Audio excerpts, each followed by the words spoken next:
Hello viewers, இன்றைக்கி நம்ம பார்க்க போகிறது சொரக்காய் கூட்டு. இந்த சொரக்காய் கூட்டை நம்ம கடலைப்பருப்பு சேர்த்து செய்கிறதுனால நல்லா டேஸ்டியாக இருக்கும். ஒரு முறை நீங்கள் எப்படி செஞ்சு கொடுங்க, கண்டிப்பாக சொரக்காய் சாப்பிடாதவங்களும் சாப்பிடுவாங்க. வாங்க இன்றைக்கி நம்ம வீட்டு டேஸ்டி கிச்சன் சேனலில் சொரக்காய் கூட்டு எப்படி செய்கிறதுன்னு பார்க்கலாம்.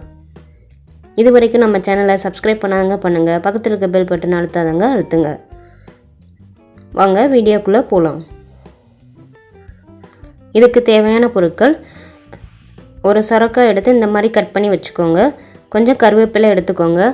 ஒரு 75 கிராம் கடலைப்பருப்பு எடுத்துக்கோங்க. 1/4 கப்பு தேங்காய் துருவல் எடுத்துக்கோங்க.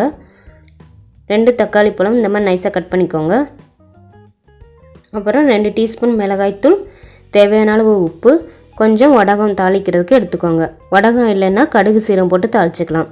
இந்த வடகம் எப்படி செய்யறதுன்னு நம்ம இப்படி டேஸ்டி கிச்சன் சேனலில் போட்டிருக்கேன், அதை பார்த்து தெரிஞ்சுக்கோங்க.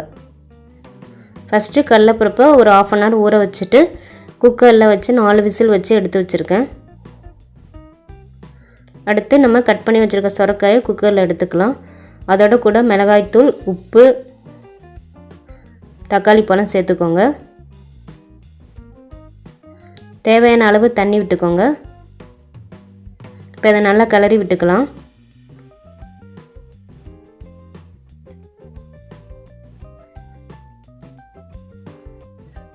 தண்ணி அளவாக ஊற்றுங்க.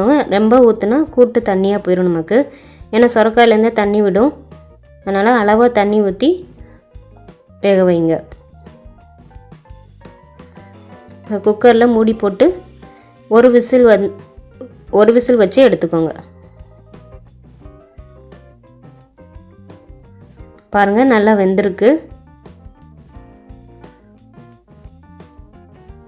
இப்போ நம்ம வேக வச்ச கடலைப்பருப்பை இதில் கூட சேர்த்துக்கலாம்.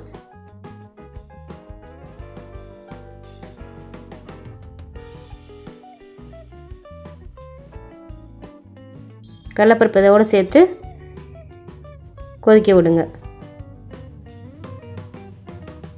தண்ணி கொஞ்சம் வத்துற அளவுக்கு கொதிக்க விடுங்க. இப்போ நம்ம தாளிச்சிக்கலாம். இப்போ சின்ன கடாயில் 3 டீஸ்பூன் எண்ணெய் விட்டுக்கோங்க. வடகத்தை போட்டு தாளிச்சிக்கலாம். வடகம் இல்லைன்னா கடுகு சீரகம் போட்டு தாளிச்சிக்கோங்க. வடகம் நல்லா பொரியட்டும்.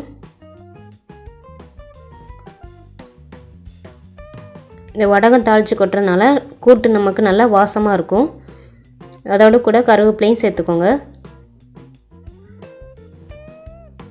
கடைசியாக இறக்குறதுக்கு முன்னாடி தேங்காய் துருவலை இதில் சேர்த்துக்கலாம். நல்லா கிளறி விட்டுக்கோங்க.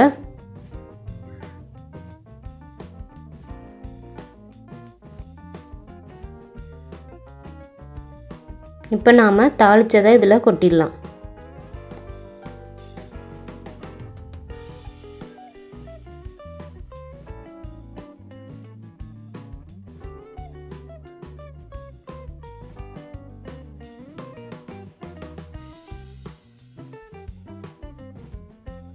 பாருங்கள், நம்ம வீட்டு டேஸ்டி கிச்சனில் சொரக்காய் கூட்டு ரெடியாக இருக்குது. இதை உங்கள் வீட்டு கிச்சனை ட்ரை பண்ணுங்கள். கமெண்ட்ஸ் எங்களுக்கு சொல்லுங்கள். தேங்க்யூ ஃபார் வாட்சிங் திஸ் வீடியோ.